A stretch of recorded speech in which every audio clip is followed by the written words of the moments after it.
शिक्षण करते, पोरी शिकात्यात, त्यांना एकदा विचाराजवळ घेऊन आरक्षणाची काय किंमत आहे. लोकांना कळाली की पुढं पण गेले आरक्षण घेऊन. तुम्ही नुसते झोपाता. समाज जर एकदा मोडला तर पुन्हा उभा राहणार नाही. म्हणून ह्यावेळेस आता गणपतीचे दिवस आहेत. 2-2, 3-3 मास मोबाईल चालव, 1-2 घरी राहते गणपती बाप्पाकडे आपल्या. आमचा गणपती तर आम्ही मोबाईल चालेल, 1 नाही 2 नाही, आमच्या संघच. आम्हाला समुद्रात टाकायचं यावर, काय अडचण आहे कुणाला. आम्ही इथं कशामुळे जाऊ द्या ना समुद्रात. आमच्या गणपती बाप्पाला एकदा समुद्र बघायचा काढला असतो. ती अडचण काय, इथं पाणी ते बी पाणीची. तिथं देवप्पा सापडणार काम 5 चाललेले देवप्पा इथून तिथं घाली लोटांगण म्हणाले. 5 देवप्पा सांगितले, 5 जणांनी आरती करायची रोज. काय अडचण आहे. आणि असली मिरवणूक पुन्हा देशात का होईल का. आंतरवाली परभणीपासून मुंबई होत गणपती बाप्पाची मिरवणूक. काय अडचण आहे. आपण आपले गणपती संघ घ्या. आणि जर तुम्हाला नसन घ्यायचे तिथं 27ला बसून द्या. माघारी आल्यावर मोठ्या थाटात विसर्जन करू. आपले काही गावात लोक आहेत ते तोपर्यंत आरत्या करते. मी म्हणतो का करायचं नाही, पण कमी प्रमाणात करावं लागणार आहे. एकदा पगार आल्यावर असे मोठमोठे उत्सव करू आपण. संस्कृती टिकवून आपली जबाबदारी आहे ना. दंगेत करून त्याच्यानंतर. बरं इथं मुंबईतलं सगळं घेतलं या बारीने का बघू तर भाऊ.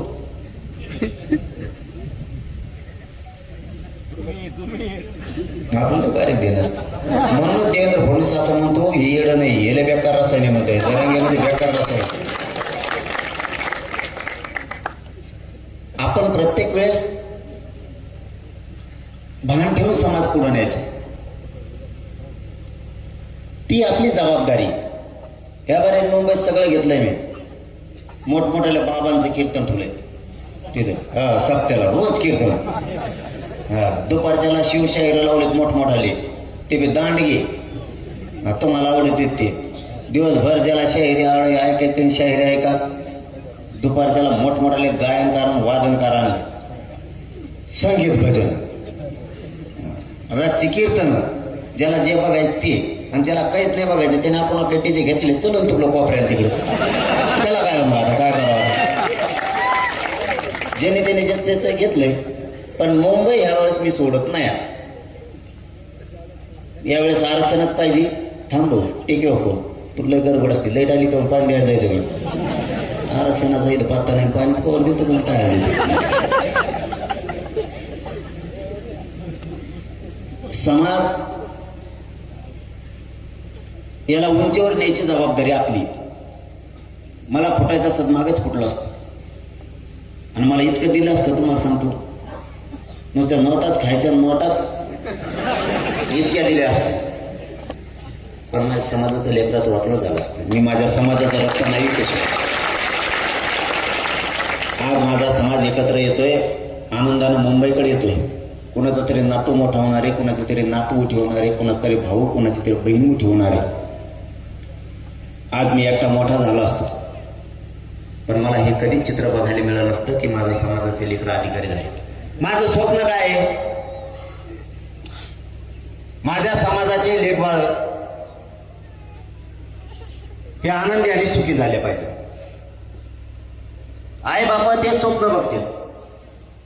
आमच्या वाट्याला आल्यानं काबाड कष्ट माझ्या लेकरा बाळाच्या वाट्याला येऊ नये. आणि ती लढाई आपण जिंकण्यासाठी इतके रात्रंदिवस झुंजतोय. समाज आणि समाजाचे लेकर सुखी करायचे. मग आता तुमच्या लेकरा बाळासाठी मी इतका झटतोय म्हणल्यावर तुम्ही मुंबईला कसं काय नेणार. एक बी माणूस घरी न राहिला पाहिजे मराठीत. एक बी मावशी हो तुम्हाला एक काम सांगत तेवढं करा. करता का तुम्हाला आवाज येतो का. तो माणूस चांगला बसेल माझ्या पुढे. तुम्हाला एक काम सांगतो. यांना 7-8 दिवस मोकळं सोडा. कारण यांच्या तुमजवळच हे दुसऱ्याचं ऐकत नाही तर कुणाला भेट नाही. यांना 8 दिवस मोकळं सोडा. यांना सांगा बाबा शेतातलं काम आम्ही बघतो. तुम्ही आसपासचे खेडे करून या सगळ्या गावकऱ्यांना जागा करा, मराठ्या जागा करा, मुंबईचा. पण यांना सुट्टी दिल्यावर यांच्यावर ध्यान पण ठेवा. हे नेमके बैठका घ्यायला जाते एका नेत्याच्या गाडी लिटून हिंडत आहे मुंबई दुसरीकडे. आपल्याला ह्या वेळेस ताकदीनं सगळ्यांना काम करू समाज जिंकायचा, काही पण होऊ दे. गावात प्रत्येक ग्रामपंचायत सदस्य, सरपंच, माजी सरपंच, जिल्हा परिषद सदस्य, पंचायत समितीचे आजी माजी सदस्य, सभापती, उपसभापती, आमदार, खासदार, मंत्री, जिल्हा परिषदचे अध्यक्ष, जिल्हा परिषदचे सभापती, नगरसेवक, महापौर, नगराध्यक्ष, माजी आजी जेवढे असतील, युवा नेते, सगळ्या पक्षांच्या जिल्हा प्रमुख, तालुका प्रमुख, त्यांचे शहराध्यक्ष, जेवढे पदाधिकारी असतील तेवढ्यांना तुमची जबाबदारी सगळ्यांना पाय पडून सांगायचं मुंबईला चल. कारण त्याला मोठा करताना आपण रातपाट एक करतो आणि तेव्हा जर आपल्या लेकरा बाळा मोठं करताना मुंबईला नाही आला तर तेव्हा आपला नाही. तुम्ही त्याला काय बोलू नका, तुम्ही फक्त त्याला एवढंच सांगा मुंबईला चल, तेव्हा येईल नाही तर नाही येणार. तेव्हा नाही आला, आम्ही सगळे मुंबई जाणार आहेत, आम्हाला माहित नाही माग कोण राहील, मावशीवर दुसरं काम आहे तुम्हाला. गावात गल्लीत कोण हिंडत आहे मला हळूच अंतरावर लिहून सांगा, त्याचा बाजारच उठितो. तुम्ही काय बोलू नका त्याला, मी आहे सगळे नीट करायला महाराष्ट्रात. कारण जे आपल्या लेकरासाठी झटत नाही तो आपला नाही. त्याचे पोरं मोठे करण्यासाठी, त्याला निवडून आणण्यासाठी आपण रातपाट एक करतो, तेव्हा जर आपल्या पोरांसाठी येत नसेल तेव्हा आपला नाही. आपण त्याला काय मागितलं नाही, फक्त सगळ्यांना सांगितलं मुंबईकडे जा. 2-3 कामं आजपासून करायला लागतील सगळ्यांना. आम्ही मुंबईला गेलं की मागची जबाबदारी तुमची. कारण आम्हाला का तिथं त्रास दिला तर नुसतं पायातला हातात घ्या, काहीच करू नका. दुसरं आमदार, खासदार, मंत्र्याच्या दाराला यालाच घालून बसायचं. जिल्ह्यातल्या पुऱ्या महिलांना आता जाऊन द्यायचं नाही, बाहेर जाऊन द्यायचं नाही, कुणी बी असू दे, किती जागीरदाराच्या आवडत असू दे, त्याला उंबऱ्याच्या बाहेर पायच नाही टाकू द्या. आणि जर त्यांनी आपल्याला शांततेत आरक्षण दिलं, आपले काय म्हणणं नाही, पहिल्यासारखं आम्ही शांततेत जातो, आरक्षण दे, शांततेत वापस येतो. नाटकं केले की जिल्ह्या तिथं जिरवायची तयारी इथून पुढे ठेवायची म्हणजे ठेवायची. जाताना आता खूप उशीर झाला, 2-3 कामं सांगतो तेवढे पुन्हा एकदा करायचे. पहिलं काम, प्रत्येकाच्या मोबाईलमध्ये 1,000 नंबर आहे. असा माणूस नाही की त्याच्याजवळ मोबाईल नाही आणि त्याच्यामध्ये नंबर नाही. लाजायचं नाही. जातो आणि मराठी असताल तर तुमच्याजवळ मोबाईल आहे, नंबर तुमचे आहेत, पैसे लागत नाहीत, काय नाहीत. 1000 नंबर मधले 500 तरी मराठीचे असतील. प्रत्येकाला फोन करायचा आणि त्यांना सांगायचं मुंबईला चला. गरीब असो नाही तर श्रीमंत असो, सांगायचं काम करा, ते येईल नाही तर नाही येणार. किती सोपी मोहीम आहे, घरात बसल्या बसल्या लावू शकतो. तुम्हाला जर वाटत असेल बोललंय फिरल्यामुळे डोळ्यावर यायला लागलो तर घरात बसल्या बसल्या काम कर, फोन लावून.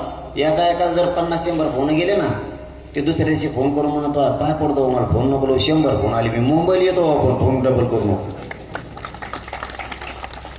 हे काम उद्यापासून सुरू करायचं. या गावापासून 100 किलोमीटरचा परिसर तुम्ही सगळा उद्या सकाळपासून पिंजून काढायचा.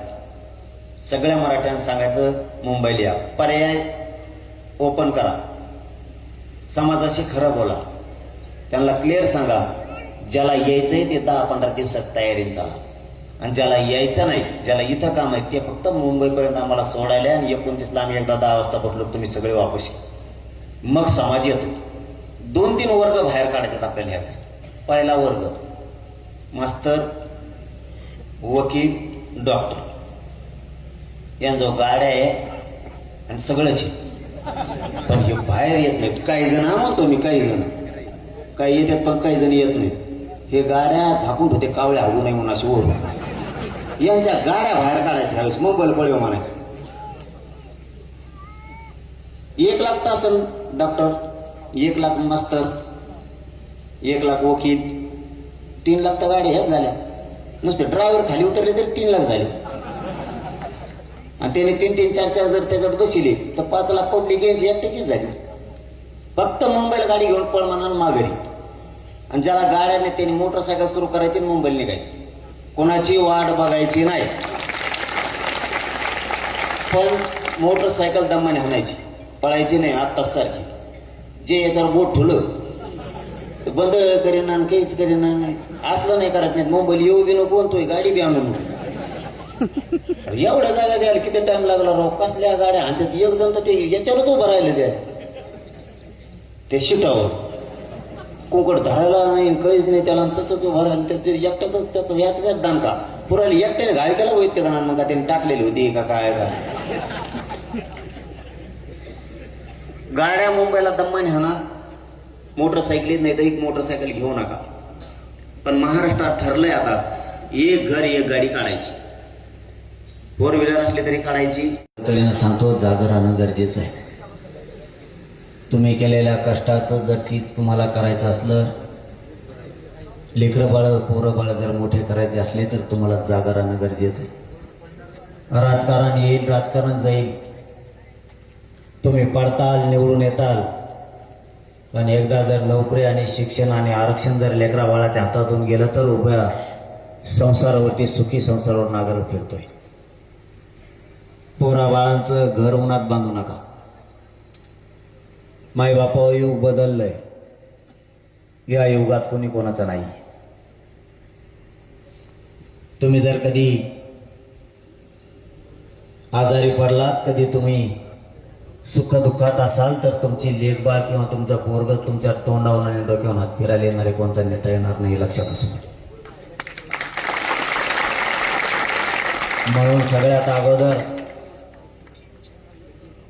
पोरं बाळ मोठे करायचं बघा. मी रातपाट जागतो तळमळ करतो माझा समाज आणि समाजाचे लेकरं मोठे व्हावेत म्हणून. आतापर्यंत 3 करोड मराठ्यांना आरक्षण दिलं. रोज पोरं नोकऱ्याला लागायला लागले. काल कुठली इंजिनिअरिंगचा कुठला निकाल लागलाय, किती पोरं गेलेत मला तर माहीत होईल उद्या. परंतु आज सकाळी 2 एक मुलगा आणि एक मुलगी आले होते. ते कधीच सॉफ्टवेअर इंजिनियर होऊ शकत नाही. इतके गरीबाचे लेकर आहेत. एका मुलीसोबत 4-5 माया मावल्या होत्या फक्त. आणि रडताना सांगत होते, आमची 2-3 पिढ्याची दलिंद्री फिटली. आमची लेख सॉफ्टवेअर इंजिनियर झाली. काल लागली. काल एक मुलगा सुद्धा लागला. उद्यापासून आता त्याची यादी होईल. पाठीमागच्या आठवड्यात महावितरणची लिस्ट लागली. त्याच्यात 750 मराठ्यांचे पोरं गेले नोकऱ्या. ही आकडा 2 वर्षात लाखात दिसणार आहे तुम्हाला. आणि ज्या दिवशी घराघरात मराठ्यांचे पोरं आणि पोरी नोकऱ्या लागलेल्या असते, सगळ्यात मोठा आनंद आई बापाच्या चेहऱ्यावरती इतका आनंद असणार आहे तिथे पुढं व्यक्त करावं सांगता सुद्धा येणार. आपल्या घरात लाल दिवा येऊ द्या. आपली पोरगी आपलं पोरग लाल दिव्यात बसून येऊ द्या. तुमची मान उंचावणार आहे. राज्यात, तालुक्यात, गावात पाहुण्या रावड्याला सांगणार आहेत, माझे पोरग अधिकारी झालं, माझी पोरगी अधिकारी झाली. लाल दिवा तुमच्या दारात आला तर तुमची कॉलर टाईट होणार आहे, तुमची प्रतिष्ठा वाढणार आहे. मरमर कोणासाठी करावी हे शिका. भाजी भाकरी खाऊन आपले लेकरं पोटाला चिमटा घेऊन आपण मोठे केले. सोन्यासारख्या लेकरांचं वाटोळं होऊ देऊ नका. चटणी भाकरी खाल्ल्या वेळेप्रसंगी पण लेकरा बाळाला कधी पैसे शिक्षणाला कमी पडू दिले नाही. आणि ते पोरग किंवा ते पोरगी नोकरीलाच लागली नाही तर आई बापांना बघितलेल्या स्वप्नाची रांगोळी होती. पुन्हा मराठ्यांच्या घरावरती, सुखी संसारावरती, लेकरा बाळांवरती नागर फिरू द्यायचा नाही, हे लक्षात ठेवा.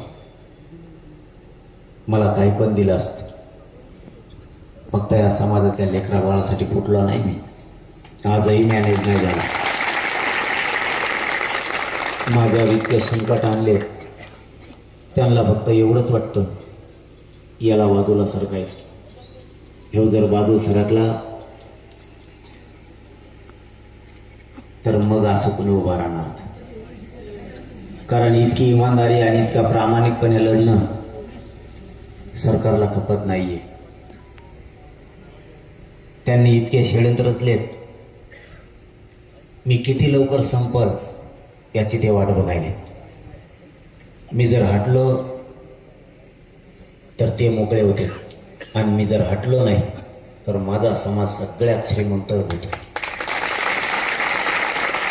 त्यांना फुटणारा लागतो. हे गप्प असं नाही तर खाली व्हा, माकड चाळे करू नका. इथं मग जीव चाललाय. रातपाट उपाशी तपाशी राहून मी माझ्या समाजाच्या लेकरा बाळाला मोठं करतोय. मला चालता उठता नाही आहे. माझे इतके हाल आहेत. मला फिरता येत नाही, बसता येत नाही, उठता येत नाही. 2-2 माणसं लागतात मला 2 बी पायऱ्या चढायच्या असल्या तरी. इतका जीव घेणा प्रवास मी माझ्या समाजाच्या लेकरासाठी करतो. मला इतकं घेरलंय, कुठल्या परिस्थितीत याला बाजूला सरकायचं. पण मी बी मराठ्याच्या पोटचा यांच्या बापाला सुद्धा देत नाही.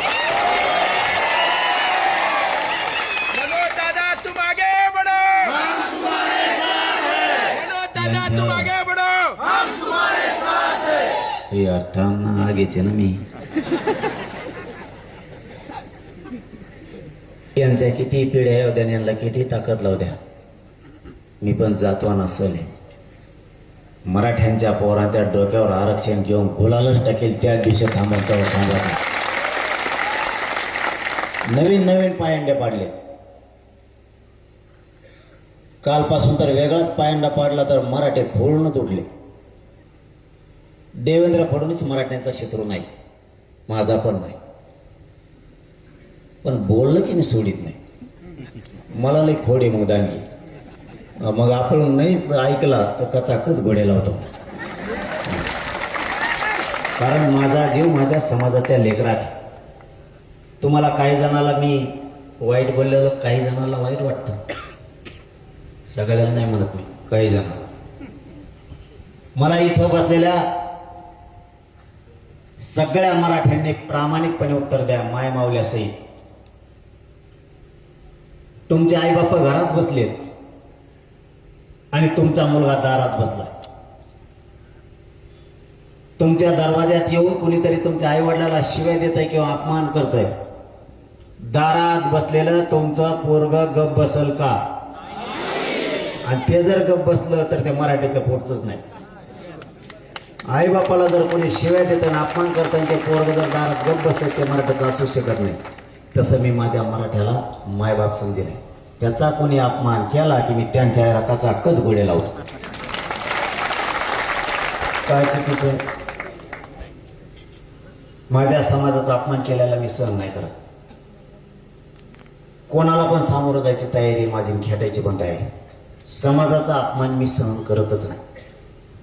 माझ्या समाजाने सगळ्याला मोठं केलंय आणि माझ्या समाजाच्या लेकराचा तुम्ही वाटोळा करायला निघाला तर मी तुम्हाला नाही सोडू शकत. कालपासून तर वेगळंच सुरू केलंय. काही नेते गोव्याला नेले, समुद्रात हिंडून आणले, लगेच मराठ्याच्या विरोधात सोडून दिले. ते बी बिगर शब्दाचे भोकायला लागले. आता देवेंद्र फडणवीस म्हणलाय मी त्याच्या वाटा गेलो का आधी. मग ती वाटा गेला, आता मग आपला पट्टा सुरू झाला. आपला जाळण धोपण सगळं संगच असतं. ते म्हणे मुंबईत आल्यावर पोलीस बघू घेतो. काय बघते, काय करतो रे? आणि यायलो मी 27ला, काय करतो बघू बरं.